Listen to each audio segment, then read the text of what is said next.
Yeah, I don't have a whole lot this week, but yeah, let's do it. All right. Well, neither do I. Thanks for joining me, and we'll see you next week. That's up late. Yeah. And we're done. Yeah, well, hello and goodbye to everybody. It's been a pleasure being with you, and let's do it again next week.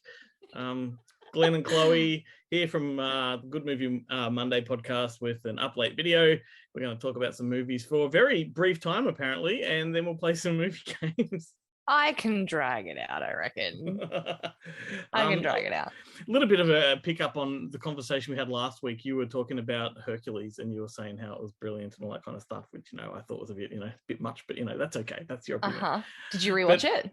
No, I didn't. But I read that Bruce Campbell is going to be playing Hades. Bruce Campbell, the big guy from Evil Dead, the guy on my poster, which you can't see. Hang on. Hey, he'd be good. No, that guy. Yeah, no. That guy. Yeah. He yeah, I like that. Yeah, totally. I think that's a great piece of casting. He's got the charisma for it, and doesn't get enough of those sort of roles. Like, just really, other than the Evil Dead stuff, he doesn't get enough juicy, beefy roles. Yeah, I think he'd be really good there. And like you hear the voices and you know the actors and you're like, oh, no one but James Woods could do that. But nah, Bruce Campbell, I like that. I think he'd be good, Hades. I told you before we were recording that I'm really hungry tonight, and I now feel like a big beefy roll. So big beefy roll. Yep. Delicious. Sorry. Can you stop drooling on camera, please? It's not nice to look at. Thanks. All right. I apologize. So there we go. That's my first piece of news. Wow, I like that. Do you have anything written down? Yes, I do, actually. Thanks very much. So you brought to my attention this week that there is a new trailer out with my all-time number one favorite, Mr. J-Lo, and I watched it. Do you want to like elaborate on who that is for people? Oh, sorry. my main squeeze, Justin Long. Yeah. If you don't know who's my favorite by now, guys, then I just don't know where you're at. But anyway, he's in a new movie called Barbarian, Barbarian, or just Barbarian? Just Barbarian, yep. Just Barbarian.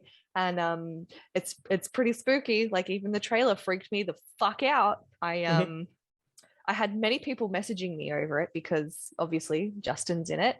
And I'm just like, look, I love the guy, but I don't think I'll be seeing this one, unfortunately. As much as you're trying to get me into the horror genre, I don't know if I'm going to be able to do it. No, fair enough. If the opportunity to talk to him directly came about and you had to watch the movie beforehand, would you do it? Yes. Good to know. Yes. Yeah. Fantastic. I mean, he's got a really good horror pedigree. He's always bounced between the two genres. He does. And I was saying this exact same thing with a friend of mine today, that I reckon he's been in almost as many sort of horror films as he has comedic. It's almost like a 50-50 split. It's quite often, a transitionable kind of genre. Both of those people bounce between a lot because they're very similar, like in the structure of a comedy and a structure of a horror. They kind of have the same purpose, and that is to sort of elicit heightened emotions from you, like whether it's laughter or whether it's fear. They definitely have very similar devices, and so a comedian can easily transition to horror and vice versa. I think so. I wouldn't have thought so, but like, looking at it from that viewpoint, you're right. It'd be really interesting to see it. That's why comedy and horror go together so well, I think, too, because they're pretty much the same genre, separated by a lot of other factors. Yeah. Have you ever, like, because you've done a few behind the scenes things, have you ever been on like the set of like a horror film and watched it being filmed? Yeah, anyone that's in filmmaking will tell you that the horror sets are the most fun ones to be on. They are definitely the most fun. Because it's comedy they take seriously when they're making it, right? So yeah. So if you're not funny when you're making a comedy, that's deadly serious. Yeah. Right? And that's everybody's career on the line. With horror, you're there to have fun. You are making fantasy. You're splashing blood on somebody. Like it's just a fun environment. And they do, I mean, this is not me just being a horror fan saying this, but they do say that like the smartest people make horror films. Quite often those filmmakers that are horror filmmakers have come from like tertiary not tertiary, like from university backgrounds, like Wes Craven was a lecturer and all that kind of stuff. They all come from, I'm losing my ability to elicit words. You're thinking of beef sandwiches. You need to stop thinking of the beef sandwich. That's what it is. Glenn. That's what it is. They're scholastic. They're scholastic. Let's say that. So I've always been like super interested in like how horror movies are made. Is it as scary on set though as it is like watching it? Or does the sort of breakdown of it is not as scary? Like it can't be. Like, I mean, a comedy can be funny on the set, but once again, when you're so focused on trying to make it funny, it's not funny. But in horror, before Melzy, we have the Boneheads. You can find it can't be scary because you're in an environment with lots of people, everywhere right? You get so we will say in the lens of the camera isn't necessarily scary in the moment because it's not lit the same way, it's not color graded the same way.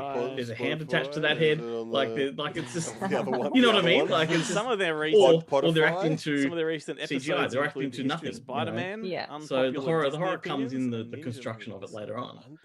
Is the way I look at it. I listened to that one. Fascinating. It is. That's pretty. What are those? That's fascinating to me. Yeah. Most people in filmmaking get their start in horror, and a lot of people talk about wanting to go back to horror just because of how much fun they had doing it.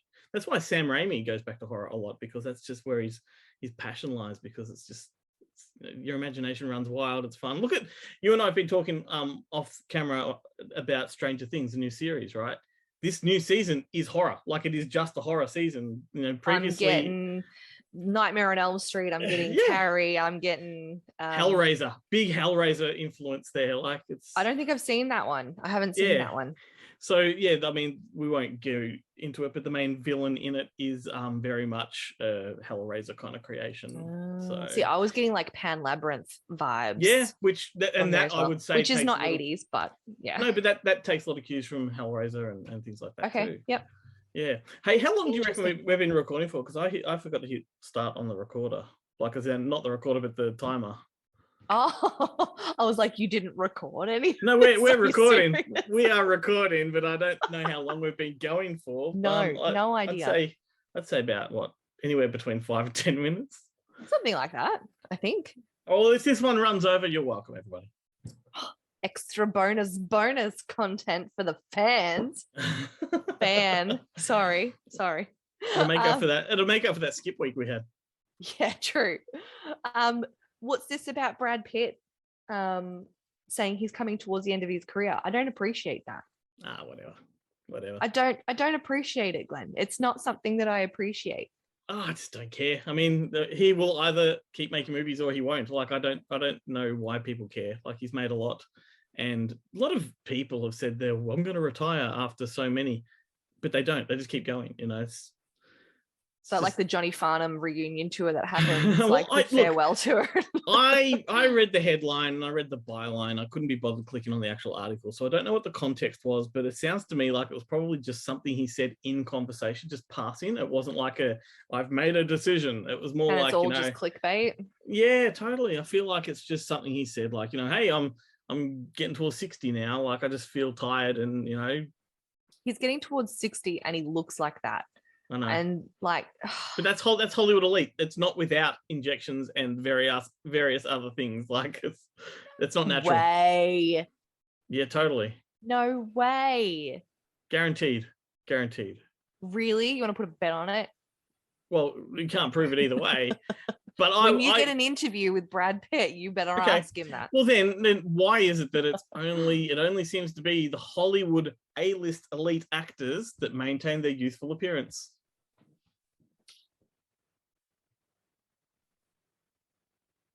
Excuse me? Are you 60? Excuse me? I could be.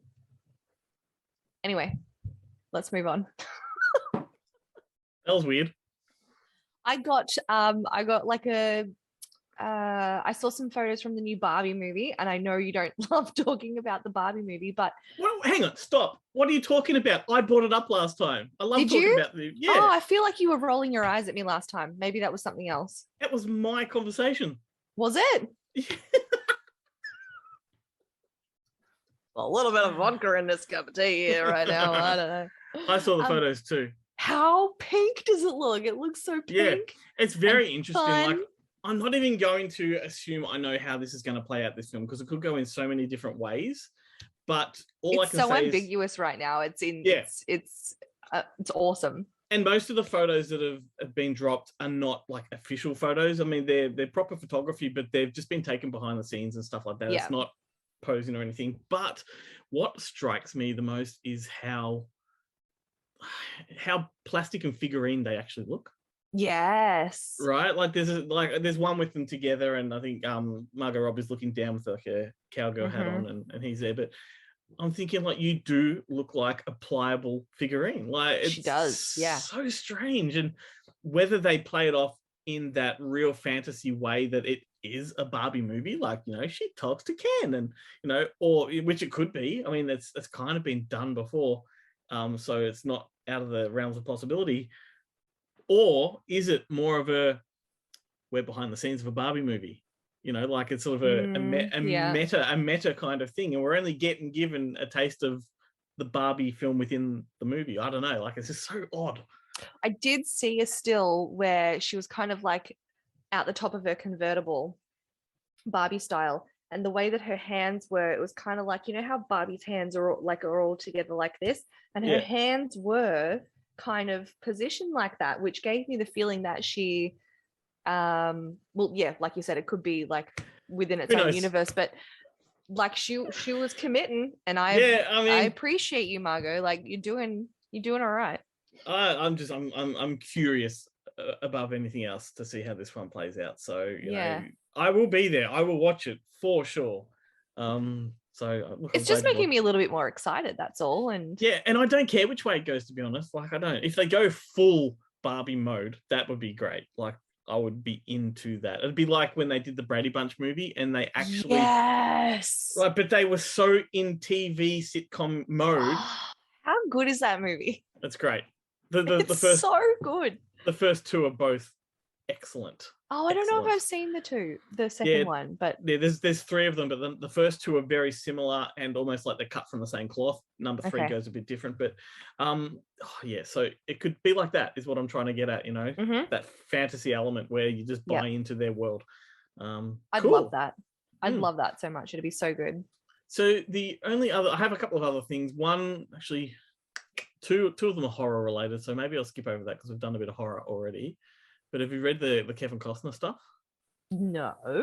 So Kevin Costner, most people that love cinema know that he makes good films as far as directing goes. He's a good director. He did Dances with Wolves and Open Range. He's doing a new Western, which is exciting for most people. It's called Horizon, but get this, it's 11 hours long, right? And they're not putting it fast track to streaming or anything. He's releasing it in 3 parts. So 3 3-hour films, pretty much, or 3.5-hour films. Yes, I know. So it's a big epic Western that it's kind of like Lord of the Rings. It's like it'll be released, I think, every 6 months he's going to do it as a release, something like that, theatrically. Why didn't you start with this? That sounds fucking brilliant. Well, because you started the conversation. What's the premise of the whole sitch? What's the sitch? I don't know the story. I did read something about it's very similar to Dances with Wolves in that it takes the frontier story with, you know, just I don't know if it's during the Civil War, post-Civil War, or pre-Civil War, but it's definitely to do with the indigenous cultures and the Western world colliding. And God, I love me a Western. I love me a Western. Well, I mean, that's exactly the same. So this week on Good Movie Monday, we're doing a Western episode coming up. So everybody should definitely listen to that. We've got Thomas Jane on the show because he's in the new Western Murder at Yellowstone City with the director Richard Gray. He's on the show too. So just giving you a plug right now because you brought up the fact that you love Westerns, and that's what we're doing this coming week. So me too. I've been immersed in Westerns for the last week, just prepping for this show. So there's nothing more thrilling to me than particularly like old westerns. I just fucking love old westerns. Do you have a favorite? Well, everybody goes for Once Upon a Time in the West, which I think is probably one of the best. Okay. But I think my favorite's probably High Plains Drifter. It's quite a violent Clint Eastwood one from the 70s. Yes, That's violent. really I good. like that. Yeah, his 60s and 70s ones were the most violent of them all. They're great. I do like Bone Tomahawk, which is really explicitly violent and gruesome. That's a good one with Kurt Russell. Okay. And my favorite era of westerns is the Australian westerns made in the 1940s and 50s. Wow. Okay. They're great because they really gave Hollywood a run for their money. Like they're epic, they're sprawling. Quite often they were American produced or British produced, but all shot down here. Yeah, Chips Rafferty was normally in all of them, and they were just what the a best. name. There's one, Chips Rafferty is one of the most legendary Aussie actors of all time. And his best one, I think, was called The Overlanders, which was like about, actually, a good way to describe them. You know, Baz Luhrmann's Australia. Most people hate it, but that movie is a nostalgic throwback to these movies I'm talking about. So, oh yes, you told me this before that you. So when people misunderstand that film, I'm like, well, you kind of have to go back and watch all of these Chevelle, Chips Rafferty movies to really appreciate what Baz Luhrmann was trying to do. Whether he succeeded or not is another thing, but you can see what his intent was. Anyway, so tangent. I haven't seen you that excited in ages, Glenn. Oh, I just love classic westerns. They are just great. And that's another one. I think John Carpenter is the filmmaker who's always said that horror films and western films are the same as well. Like the tropes are very similar, and he made most of his horror films as if they were westerns in his mind. Okay. Particularly his movie Ghosts of Mars. That's just a western set on Mars. Love westerns. Look at that grin. You're so excited. Well, that's it. We know if ever in the future there is a movie night to be had, westerns. I'm down. For sure. I'm not even going to try and rope you into horror. We'll just do westerns. Just scrap it. Just scrap it all together. Yep. All right. What else? A couple of things before we play games. I want to play games, so let's do it. Yeah, but My Big Fat Greek Wedding 3 has started filming, so there we go. Okay. I think I've seen the first one. Yeah, it's fun.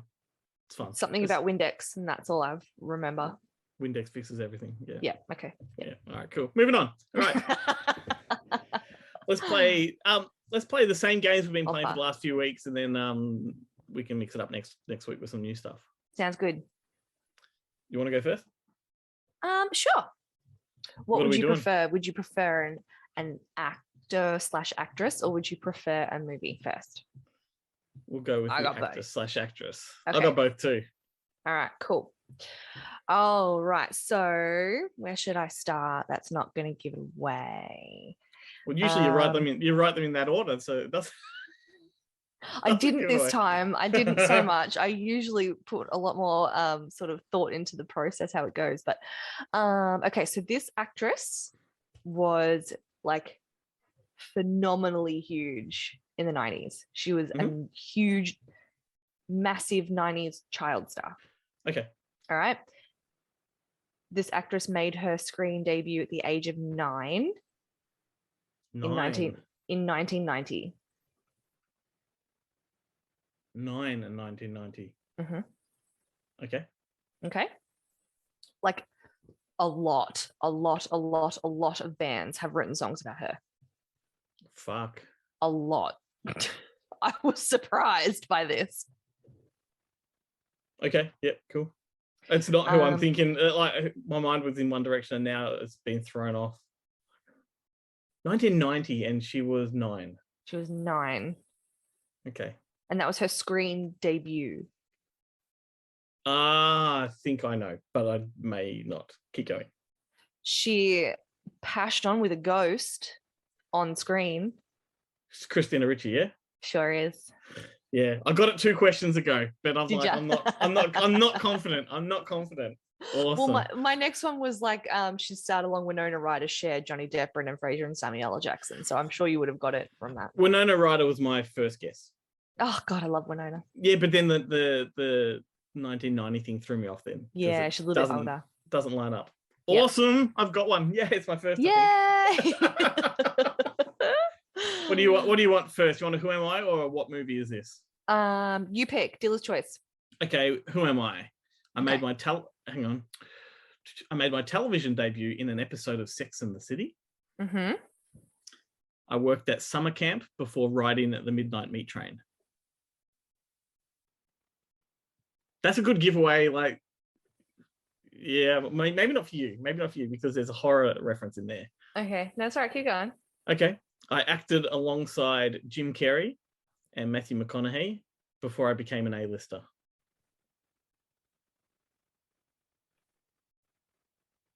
I had someone in mind, but that's now gone. Okay. Go. Yep. I was once People Magazine's sexiest man of the year. Oh, see, I was thinking a girl, so that completely throws me off again. All right. Wait, what was the first one again? I made my television debut in an episode of Sex and the City. Okay. Yep. All right. Keep going. I returned to camp younger than I was the first time. That's a cryptic question, and it's a good one. You're stumping me. Clue, I should say. All right, next one. You might get it off this one. I portrayed Christian Bale on SNL.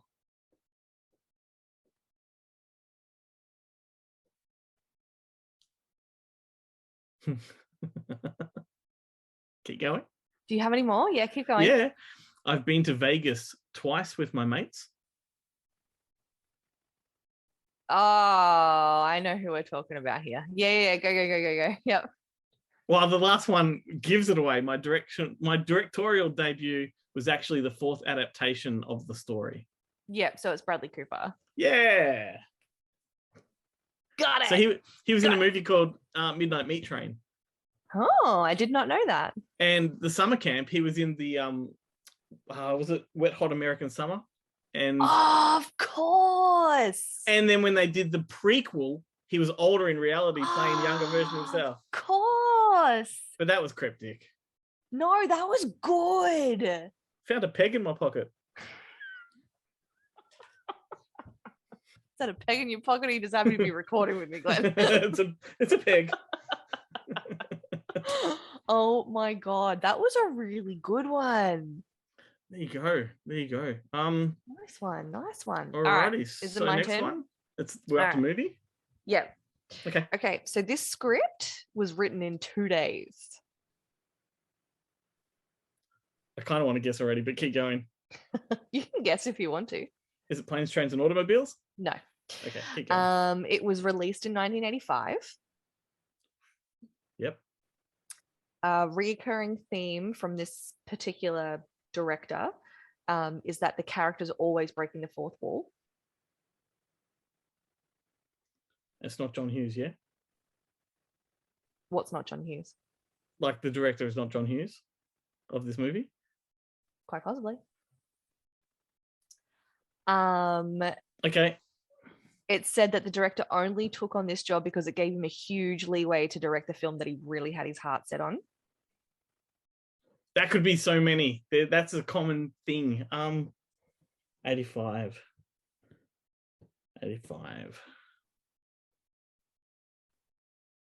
No, keep going. A poorly timed fart from one of the lead actors ruined $100,000 take, which meant that the scene had to be filmed in reverse and tweaked post-production to get the finished scene that you see in the movie. I should know that. If it's fart related, I should know that. I thought you'd like that one.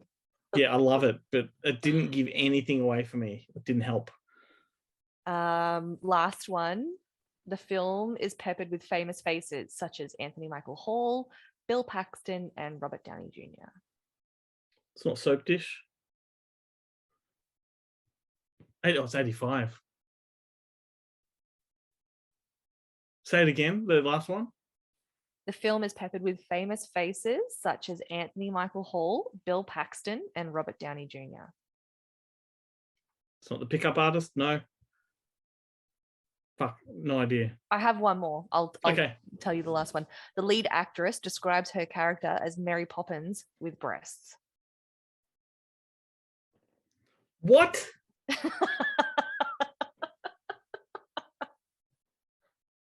Who is the lead actress? Who is the lead actress? Yeah. Do you want to know what the character name is, or what the actress? The actress. Hang on, I have to get it up because You've forgotten. Literally just fallen out of my brain. Okay. 85. This is shocking. I should know this one. I've got it. If you want to know her name, Kelly Lebrock. Oh fuck. Weird Science. Sure is. Weird Science. And John Hughes. I was on the John Hughes wagon right from the start. Yeah, you were. You did all right. You could have given me that. Like, I gave you that. No, you didn't. You kind of just ignored the fact I got John Hughes, and I said you went possibly. No, that was on the second one. Was it? Yeah. Oh dear. All good. Yeah, Anthony Michael Hall apparently farted during the scene where the rocket ship was coming up through the floor and ruined that take, which cost $100,000, and then they couldn't film it again, so they had to do it in reverse. It's a wonderful movie. It's a wonderful movie. Because my first guess after the first question, I said Planes, Trains, and Automobiles, which is a John Hughes movie, and I'm like, and I'm thinking all the John Hughes movies, and that's the one I didn't. Anyway, really good. Excellent. How good is that movie? It's such a classic. So underrated. It's great. All right, your turn. Yes, go. Okay. Go for it. Name this movie. It's an Australian movie. Oh, you're going to get me with this one, aren't you? It features a Hollywood star. Okay. Which could be many. Mm-hmm. It also features 2 actors from The Castle. Yep. Several comedy sketch legends also feature in the movie. Australian or American? These would be Aussie comedy sketch legends. Okay, yep. Some would consider it to be comedy gold. An Australian movie with an A-list comedy, an A-list Hollywood star. Hollywood star. So I'm guessing it's got Eric Bana in it, because you said from The Castle. So I'm guessing Eric Bana. Yep, keep going. And sketch legends. Yep. Okay. This is a cryptic one. I bet you steal this from your kids. Oh, it's the Nugget. Is it the Nugget? Yeah. Fuck yeah. Because my final question was gonna be, it was featured on an episode of Movie Night with the Richie Girls. And we even interviewed bloody Dave O'Neill, yeah. Who's the Hollywood? Eric Bana. Oh, so he is the A-list Hollywood. Oh, okay. I was thinking like an American person. There you go. Of course you were. Hollywood doesn't necessarily mean American. I know. Okay. I bloody love that movie. That is such such a good movie. I'm not there with you on that, but like it's a fun movie. It's a fun movie. It is. It's so fun. I'm not a fan of that brand of Aussie comedy, particularly from the 90s. Like, yes, The Castle's good, but that's a different league onto its own. Stuff like, Takeaway and The Nugget, I just don't really care for. But I'm glad you do, and I knew you did. That's why I chose that one.